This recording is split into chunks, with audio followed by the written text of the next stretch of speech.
I know any herbalist really that thinks just an herb will, fix everything. I think we all believe it's lifestyle, and we know that it's not stress per se that's the problem. Fire in your wood stove or your fireplace keeps your house nice and warm, saves your life. It's good. Fire that gets out of control, burns your house down, can kill you.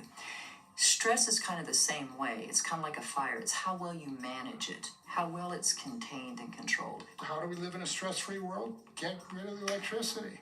I tell people, go on a 2-week vacation without your computer and without a car, on a beach. Sit on a beach for 2 weeks and that will fix whatever is ailing you. Because that puts us back in our old-time rhythms, But it's the nature of the beast. 21st century, we're all overstressed. So we have to do as much as we can to chill and calm. That's why acupuncture is popular. Good acupuncture will relax you, and de-stressify you. But the real problem is the stressors. Start with something you understand, vanilla. Maybe you're going to start with vanilla. Add a little vanilla powder to your coffee. Add a little vanilla to your tea. And get that going. We're a vanilla farm here, so that's one that really comes up a lot as having this extraordinary and exquisite property of changing your state.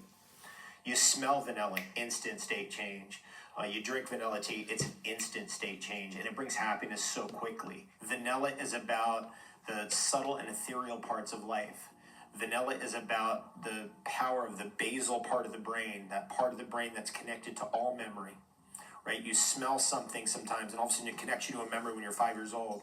That's the thing that vanilla works through. Vanilla and vanillin, its chemistry is very close to adrenaline and mescaline and ecstasy. It is closely related chemically to ecstasy. And so this feeling of ecstasy is there. There's no question about it. And it's chemically there too. So a lot of times we're just throwing acid on top of acid, for example, or all acidic because we're wound up with the stress. Then we drink coffee on top of that.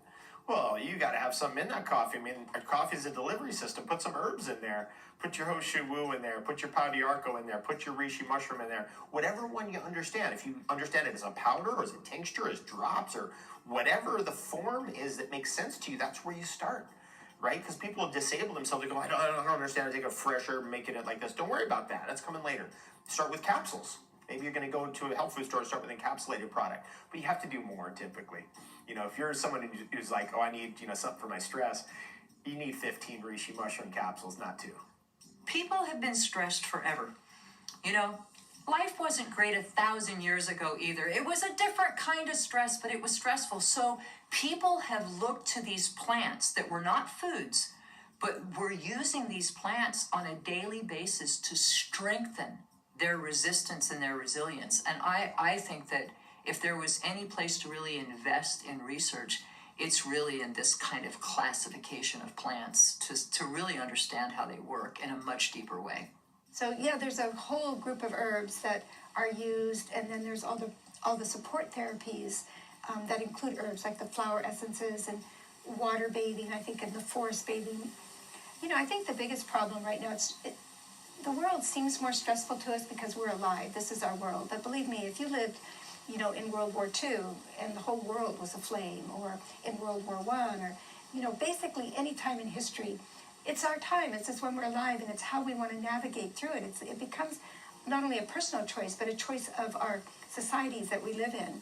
And I think one of the biggest reasons that we're seeing this tremendous anxiety and stress is, yes, we do have a lot of big issues that are facing us, but even more so, we have a global awareness of what's happening to us. And never before in history have we had the ability to hear so much bad news and good news, by the way. There's more good news than bad, but we just seem to have this innate curiosity to want to hear the bad news.